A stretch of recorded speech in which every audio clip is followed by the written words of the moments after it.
boys and girls. I'm here in my living room. Welcome to my living room. This is my house. I've always wanted to have an opportunity to show some kids my house. So here I am.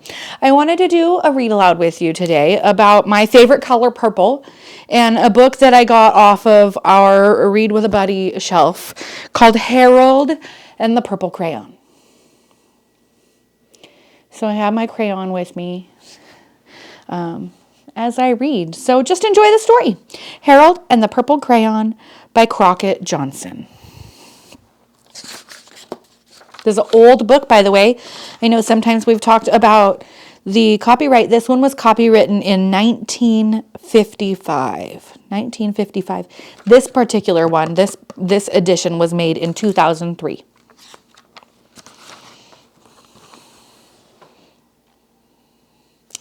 One evening, after thinking it over for some time, Harold decided to go for a walk in the moonlight. There wasn't any moon, and Harold needed a moon for a walk in the moonlight, and he needed something to walk on.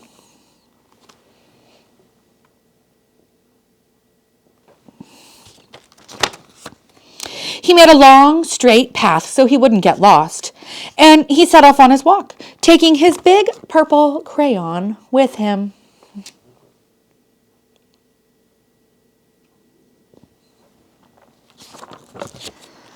But he didn't seem to be getting anywhere on the long, straight path, so he left the path for a short cut across a field, and the moon went with him.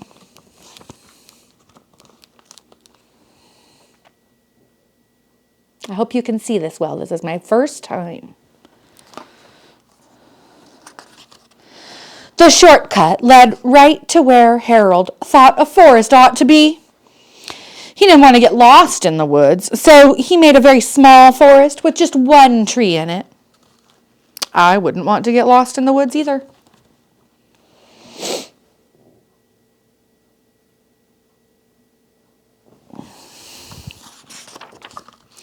It turned out to be an apple tree. The apples would be very tasty, Harold thought, when they got red.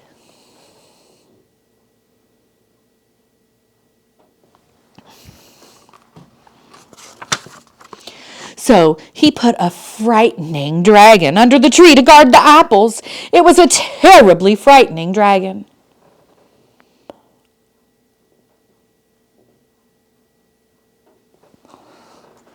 I like how Harold added the teeth on the dragon. Definitely makes it look frightening.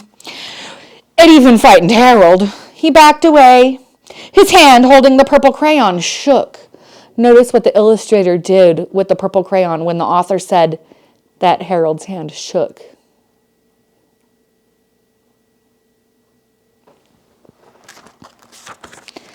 Suddenly, he realized what was happening, but by then, Harold was over his head in an ocean.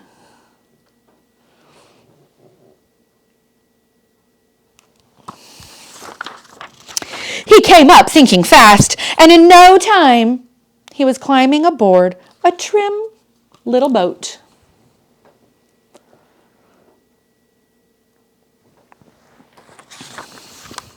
He quickly set sail, and the moon sailed along with him.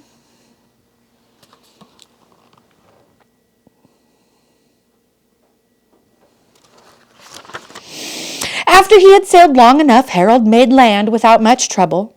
He stepped ashore on the beach, wondering where he was. I like how Harold drew an anchor in this picture once he got on beach.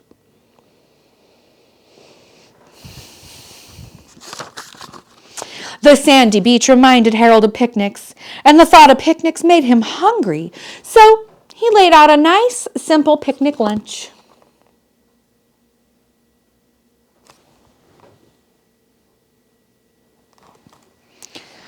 I wonder what he'll bring to his lunch. There was nothing but pie, but there were all 9 kinds of pie that Harold liked best.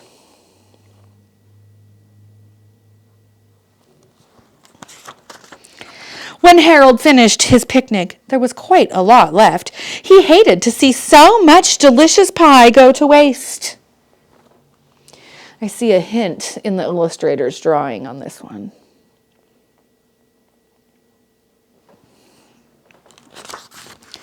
So Harold left a very hungry moose and a deserving porcupine to finish it up. And off he went looking for a hill to climb to see where he was.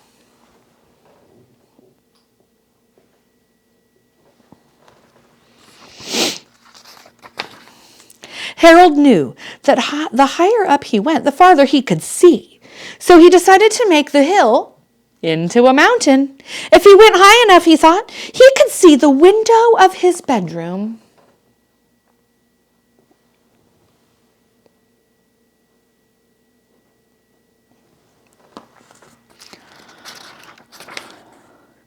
He was tired, and he felt he ought to be getting to bed. He hoped he could see his bedroom window from the top of the mountain. And there's the moon with him again, still the moon.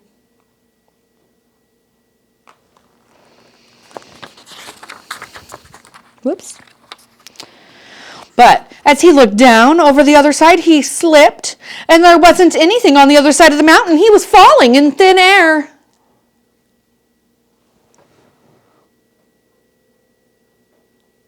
I think Harold has a plan.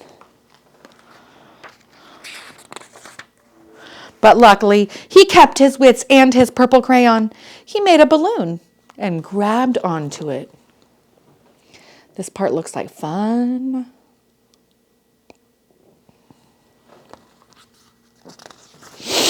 And he made a basket under the balloon big enough to stand in. He had a fine view from the balloon, but he couldn't see his window. He couldn't even see a house. He must be up pretty high.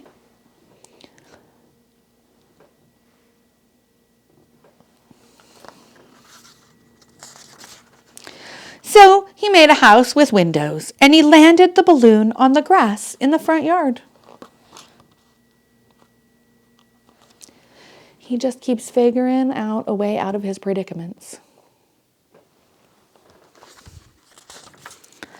None of the windows was his window. He tried to think where his window ought to be. Lots of windows. None of them are his.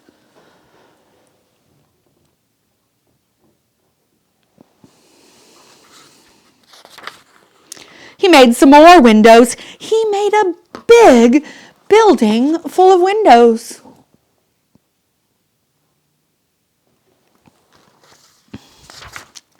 He made lots of buildings full of windows. He made a whole city full of windows. Boys and girls, when I saw this illustration, it reminded me of your dinosaur book that you made with your What If the Dinosaurs Came Back? The drawings look very similar. But none of the windows was his window. He couldn't think where it might be.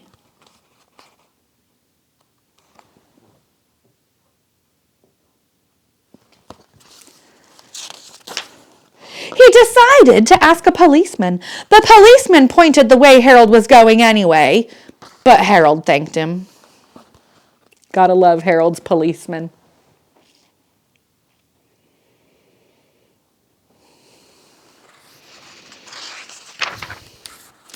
As he walked along with the moon, wishing he was in his room and in bed. Then suddenly, Harold remembered.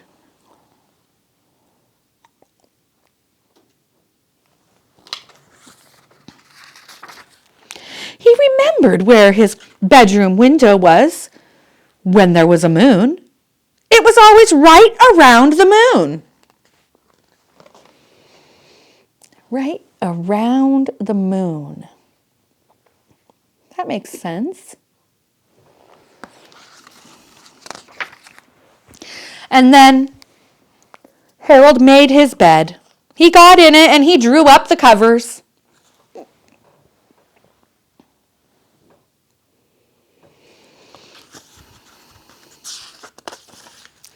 The purple crayon dropped on the floor, and Harold dropped off to sleep.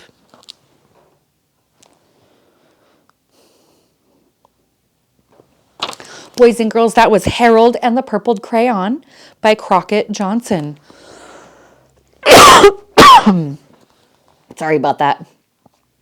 Before I say goodnight, I just want to tell you again how much I miss you. I can't wait to see you in our class meeting tomorrow. Good night, boys and girls.